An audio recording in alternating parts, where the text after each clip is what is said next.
Assalamualaikum teman-teman. Nama saya Jian Nabila. Di sini saya akan menjelaskan apa itu perbankan syariah.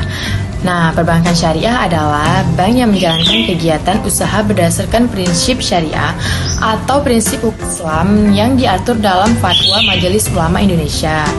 Nah, secara umum terdapat dua bentuk usaha bank syariah, yaitu bank umum syariah dan bank perkreditan rakyat syariah.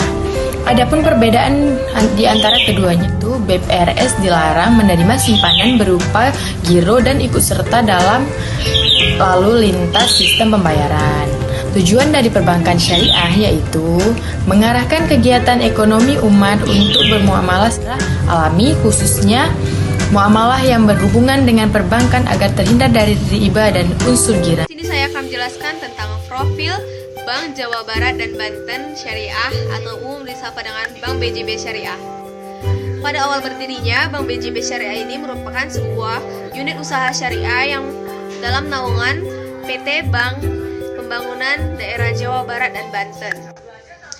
Nah, Bank BJB Syariah ini selama 10 tahun merupakan unit usaha syariah dan pada akhirnya pemegang saham terbesar memutuskan untuk mengubah atau memperbesar unit usaha syariahnya menjadi sebuah bank umum dengan pertimbangan untuk mempercepat pertumbuhan usahanya.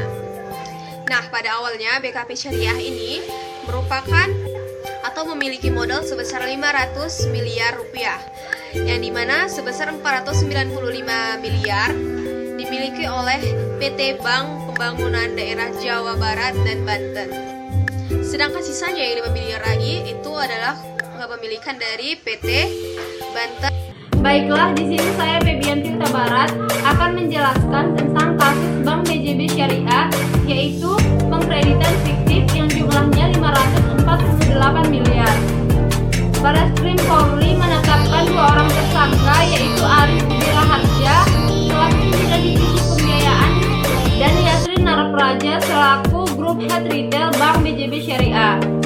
Yasrin Narpraja diketahui berperan sebagai pihak yang turut serta dengan tersangka Yoji Gusman dan Andi Winarto dalam tindak pidana korupsi. Yoji Gusman sebagai tersangka kasus dugaan korupsi memberikan kredit BJB Syariah ke pihak swasta. Yoji diduga tidak menaati prosedur saat memberikan kredit.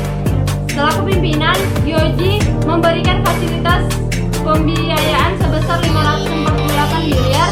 Dana itu sendiri digunakan untuk membangun 161 ruko di Garut Superblok.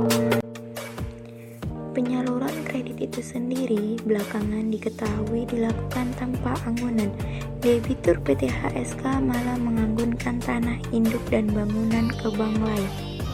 Sebelumnya, tim penyidik Direktorat Tindak Pidana Barreskrim Polri juga telah melakukan penyitaan terkait kasus tersebut dalam rangka pengembalian kerugian negara. Berikut aset yang disita Barreskrim. Assalamualaikum warahmatullahi wabarakatuh.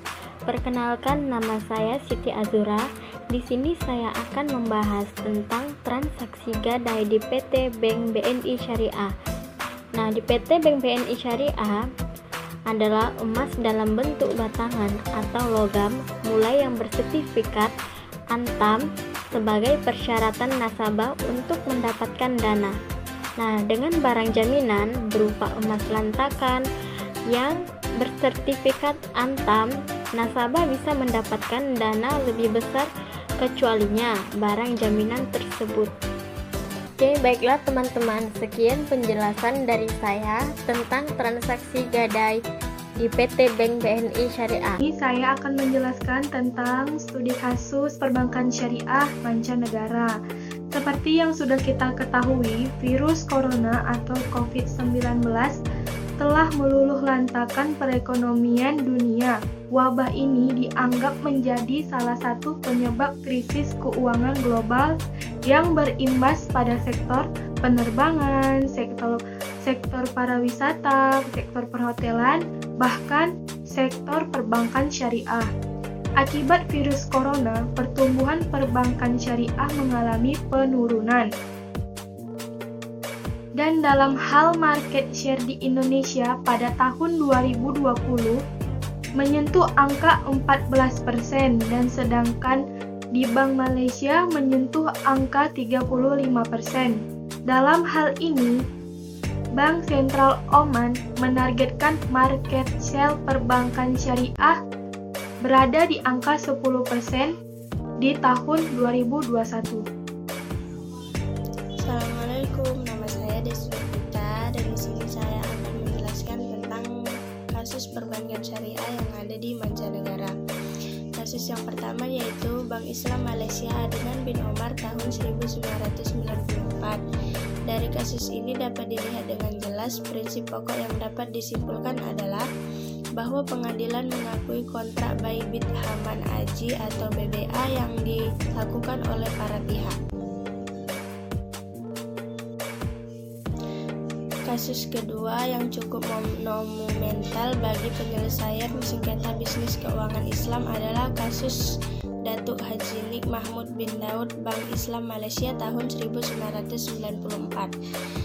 Yang ketiga yaitu layak dipertimbangkan bagi Peter dalam penyelesaian sengketa perbankan Islam adalah kasus Bank Kerjasama Rakyat Malaysia tahun 2003.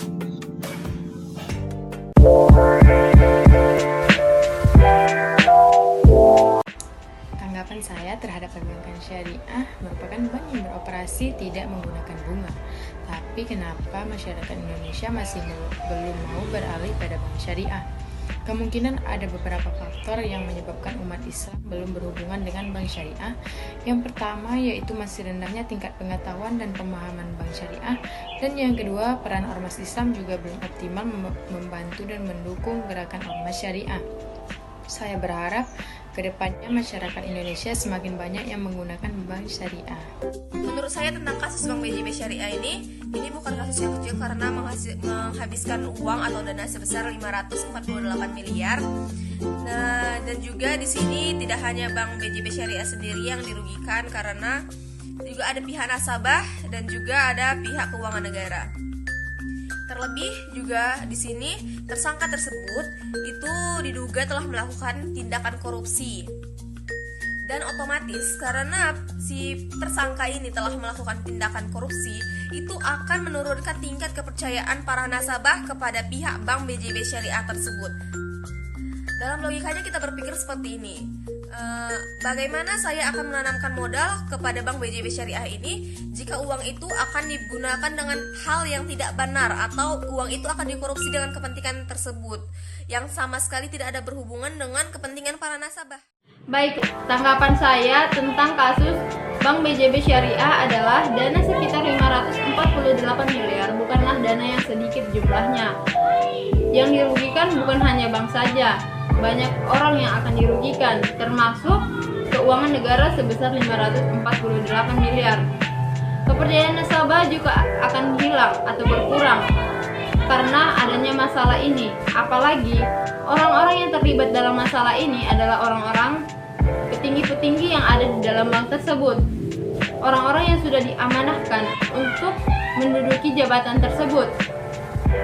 Apalagi tersangka juga melakukan tindak pidana korupsi. Jika itu benar, sudah berapa banyak uang yang dikorupsikannya dan sudah berapa lama dia melakukan tindakan yang tidak baik ini. Tanggapan saya tentang Bank BJB, sebaiknya Bank BJB harus memilih pimpinan yang terpercaya dan amanah, yang memiliki edukasi yang tinggi dan mementingkan perkembangan Bank BJB ke depannya. Maka tanggapan saya di sini tentang Bank BNI Syariah diperbolehkan dan tidak menyimpang dari akad yang telah ditentukan karena tidak ada penyelewengan dalam transaksi gadai. Nah, hal ini juga ditunjukkan dengan adanya penaksiran yang dilakukan oleh pihak bank sebelum akad RAN itu berlangsung dan nasabah menyerahkan surat atau kwitansi untuk menyerahkan barang tersebut. Jika kita lihat, terdapat kasus kredit fiktif yang terjadi di Bank BJB Syariah. Hal ini dapat terjadi akibat kurangnya atau lalainya dari Dewan Pengawas syariah dalam mengawasi bank syariah.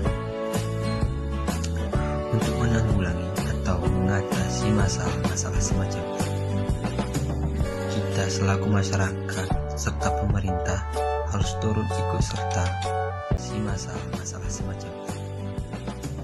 Kita selaku masyarakat serta pemerintah harus turut ikut serta dalam mengawasi bank syariah agar masalah-masalah seperti ini tidak terulang dan tidak menimbulkan keresahan yang berlebihan di tengah-tengah masyarakat.